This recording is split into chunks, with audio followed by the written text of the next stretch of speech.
Dostlar, hər vaxtınız xeyir olsun. Hər zaman olduğu kimi Gəncə şəhərindənin ucuz maşınlar bizdə.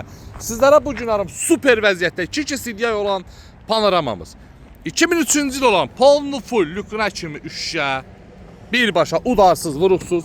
Yenə qapısını bağlayıbdır. Allah niyə bunun qapısını bağlamır bilmirəm. Amma bunlar bütün maşınların qapısını bağlayır. Və dəyərli dostlarımız, qiymət olaraq cəmi 12.500 manat. 12.500 manat. Ünvanımız Gəncə şəhəri, Yarmarkanın yanı. Əlaqə nömrə profildə var.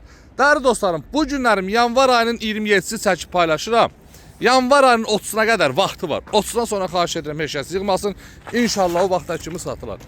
Zubil öz yerində, diski təkər öz yerində, udarsız vuruqsuz 2 CDI dizel. Cəmi 12.500 manat. 12.000 manat son ver gəl apar. Öpürəm sizləri və sizlərə dəyərli dostlarım.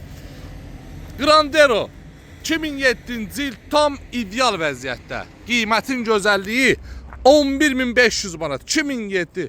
Gözəl qardaşlar, bu qiymətə belə bir maşın tapa bilərsiniz.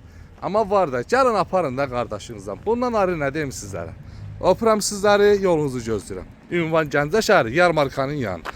Əlaqə nömrə profildə varımızdır.